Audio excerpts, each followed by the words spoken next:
La oposición pidió una sesión especial en diputados para el próximo miércoles para poder reformar la ley de los DNU y también desplazar a José Luis Espert de la Comisión de Presupuesto. Para hablar de estos temas estamos en contacto con el diputado nacional Esteban Paulón, del bloque Encuentro Federal y candidato a senador en octubre. Buenas noches, Esteban. ¿Qué tal? ¿Cómo están? Buenas noches. Está circulando, trascendido en este momento, sobre la posibilidad de que Espert deje de ser candidato en las próximas elecciones. ¿Sabes algo?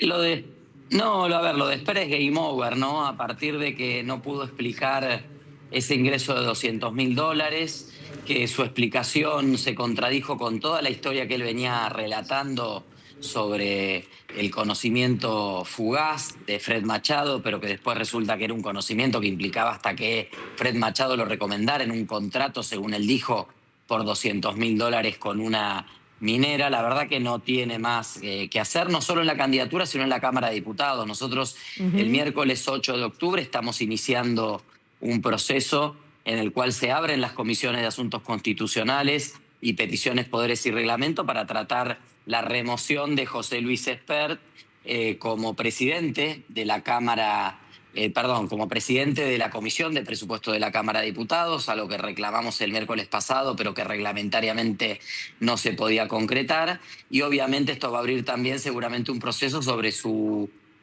participación como diputado nacional hasta el 10 de diciembre. Y en caso de que él siguiera siendo candidato y fuera electo, porque es cabeza de lista, obviamente, entiendo, estarían todas las posibilidades para que fuera electo, viene también el análisis de sus credenciales para volver a asumir. Así que la situación de Espert es muy complicada. Hoy es kriptonita para el gobierno de Javier Milei.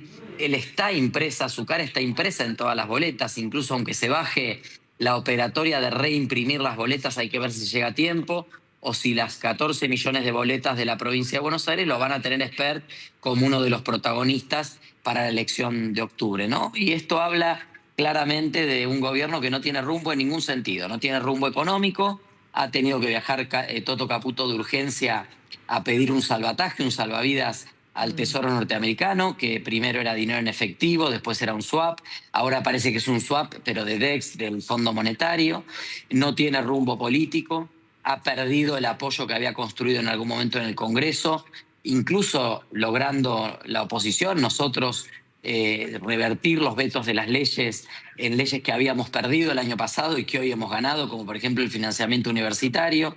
No tiene rumbo en la gestión, con errores enormes como las chapas patentes, los pasaportes, una falta de gestión realmente grave, y en este caso también el rumbo político, la pérdida del rumbo político, un gobierno que puede postular a una persona que ya desde 2019 venía sospechada de vínculos con el narcotráfico, que fue objetada cuando fue seleccionada como presidente de la Comisión de Presupuesto y que hoy se encuentra en una encerrona que pareciera la única forma de resolverlo es corriéndolo de la candidatura y sacándolo de la Cámara de Diputados. Esteban. Aclarando que va a seguir estando en la boleta, pero bueno, al menos los votantes y las votantes sabrán que cuando voten esa boleta no lo estarán votando Espert. Ahora, hay una situación muy particular porque se escuchan críticas, pedidos de aclaración desde el oficialismo, desde la oposición, pero probablemente el sostén más fuerte, por lo menos hasta esta hora, es el propio presidente de la Nación. ¿Por qué crees que ocurre esto? La verdad, Silvina, es lo que nos estamos preguntando todos y todas. ¿Por qué? ¿Por qué Milei lo banca a Espert? Porque lo de todos los demás candidatos y candidatas, incluso la candidata en la Ciudad de Buenos Aires, la ministra de Seguridad, planteando las dudas, periodistas que han sido cercanos al presidente, Alejandro Fantino, planteando sus dudas en relación a las explicaciones de Espert, explicaciones que no fueron para nada consistentes, que han dejado muchas más dudas que certezas, y como les decía antes, entraron en enormes contradicciones, y uno se vuelve a preguntar ¿por qué? ¿Cuál es el motivo por el cual Milei, por cariño, por apoyo, por lealtad, por algún negocio en común? Bueno, es grave que el presidente esté tan alejado de la realidad que no pueda leer que efectivamente la sociedad está planteando que Espert tiene que dejar la candidatura y tiene que dejar el espacio. También hay un reclamo en relación a Karina Milei, quiero decirlo. Uno allí entiende un poco más Obviamente Karina Milei y Javier Milei son indivisibles, son la misma persona, que se vaya uno implicaría que se vayan los dos. Ahí entiende un poco más la resistencia del presidente a entregar a su hermana a pesar de los cuestionamientos políticos y sociales. Pero con lo de Spert realmente seguimos todos preguntándonos por qué. De todos modos, Esteban, hay explicaciones que aún no se han dado y que se van postergando, porque empezamos con el caso Libra, seguimos con Españolo, Andis, ahora Spert, es decir, y ustedes los han convocado. ¿Crees que Karina Milei, por ejemplo, acudirá a la Cámara a responder? Javier Milei parece el caballo de Troya de los delincuentes y los corruptos, ¿no? Para el gobierno. Detrás de Javier Milei y de su forma desembosada, desacartonada, supuestamente rebelde, disruptiva, antisistema, entraron al gobierno tres tipos de funcionarios. Los timberos como Toto Caputo, los corruptos como Karina, Españolo, etcétera, y los que tienen vínculos con el narco, como el caso de Spert, ¿no? Entonces, ahí hay una dificultad enorme para explicar por parte del gobierno de Javier Milei. Habrá que ver si deciden empezar a explicar. Yo lo vengo diciendo desde el inicio, Jorge. Cada día que pasa que Milei, su hermana, Españolo, la gente del PAMI, Lugones, no dan explicaciones, es un día que se acrecientan las dudas. Y en política, las dudas se llenan con la inquietud ciudadana y con la certeza o semicerteza de que efectivamente algo que no se puede explicar esconde un hecho de corrupción detrás. Fíjate, el propio Spert no conocía a Españolo, dijo que lo había visto alguna vez y hoy vemos profusión de fotos de Spert en vacaciones, en Navidad, en cumpleaños, con la esposa, en situaciones íntimas de la mano de Españolo. Decía que no había conocido a Fred Machado. Yo pregunto si algún político tiene uno que se encuentra en una esquina y te ofrece un viaje en avión. No existe. Eso dice, no, lo vi una vez, me ofreció un vuelo para presentar mi libro en Viedma, porque él es de Viedma. Bueno, hoy aparecen 35 vuelos en los aviones de Fred Machado, 5 a Pergamino, a visitar a la familia, para que se den una idea ustedes de la familiaridad. 5 con el propio Fred Machado. Quiere decir que no era tan poco conocido. Y Fred Machado lo recomienda para una consultoría de vaya uno a saber cuánto dinero, pero que en principio implicaba un adelanto de $200.000 sin ninguna contraprestación a cambio.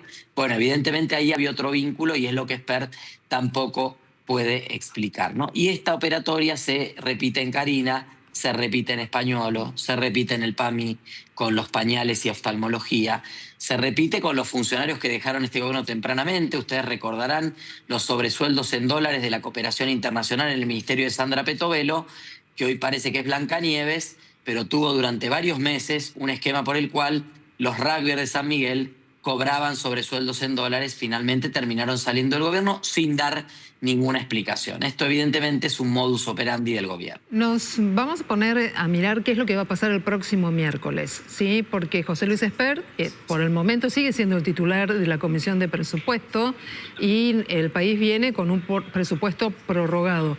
¿Va a estar en ese temario, además del pedido de desplazamiento, el hecho de que se garantice el debate del presupuesto 2026?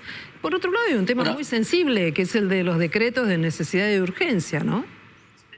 Sí, a ver, hay muchos temas. La idea era no extender tanto la sesión para poder garantizar avanzar, como vos decís, con la ley de decretos de necesidad y urgencia, con el emplazamiento de la ley de la distribución del impuesto a los combustibles, con la apertura del tratamiento parlamentario de la situación de José Luis Spert. Veremos hasta dónde podemos avanzar. Pero déjame decirte, Silvina, que lo que vos decís es importante. Uno de los motivos por los cuales nosotros creemos que Spert se tiene que correr de la Comisión de Presupuesto y eventualmente, si renuncia a su candidatura, en una casi admisión de culpabilidad, debiera dejar su banca, es justamente que nosotros no podemos seguir. Se fue No te preocupes. ahí volví. No te preocupes. No podemos seguir con un tercer año sin presupuesto. Nosotros tenemos 2 años el presupuesto prorrogado, un tercer año sin presupuesto nos va a impedir incorporar las partidas de emergencia en discapacidad, universidades, emergencia pediátrica que han sido ratificadas por el Congreso, que yo he judicializado su cumplimiento, pero que tenemos que seguir bregando por ese cumplimiento también en el propio Congreso. Y obviamente también tenemos que trabajar para que no suceda más esto de que un gobierno discrecionalmente prorroga el presupuesto y hace lo que quiere. Yo presenté la semana pasada, en el marco del inicio del debate presupuestario, un proyecto de ley de shutdown, como tiene Estados Unidos. 1 año prórroga de presupuesto y después acuerdan o hay consecuencias políticas y penales. Y entre las consecuencias políticas, por ejemplo, que dejen de cobrar los funcionarios políticos, que dejemos de cobrar los diputados, diputadas y senadores, va a ser como rapidito todos nos corremos a acordar el presupuesto. Lo que no puede pasar es que la sociedad argentina se quede sin presupuesto, que el gobierno siga haciendo lo que quiera con las partidas y que incluso detrás de esa excusa nos eche la culpa a los parlamentarios por no poder cumplir supuestamente con leyes votadas por el Congreso que debieran cumplirse, porque hoy el jefe de gabinete con la prórroga de presupuesto tiene todas las prerrogativas legales para cumplir con las leyes que hemos aprobado. ¿Y en qué queda el pedido de interpelación justamente del jefe de gabinete, Guillermo Francos? Está en el temario, Jorge, la moción de censura. Claro. Es un pedido de interpelación seguido por una votación. El jefe de gabinete ha expresado en un decreto 681 que la Constitución no vale nada, que las leyes tienen una nueva ronda, que es una 6ª ronda, para que el Congreso explique, amplíe o dé algún tipo de precisión. Eso no existe en la Constitución. Se argumenta con la ley de administración financiera, bueno, presupuesto prorrogado, ley de administración financiera queda en el aire. El jefe de gabinete tiene todas las prerrogativas para reconducir el presupuesto. Además, algo obvio, para perdonar el 0,23 del PBI en impuestos a las grandes cerealeras que se quedaron a espaldas de los productores con las retenciones cero, de la ventana de 48 horas de retenciones cero, ahí no vinieron al Congreso, ahí no había ley de administración financiera, ahí no le preguntaron a nadie. La verdad es que son unos caraduras y tienen que cumplir con las leyes que votó el Congreso, si no se expondrán a las acciones penales correspondientes. Ahora, diputado, hay una cuestión y todos damos por hecho que se sabe que es una moción de censura y nos gustaría que nos expliques de manera muy concreta, muy simple, qué implica tener un jefe de gabinete ante la posibilidad de que se aplique una moción de censura.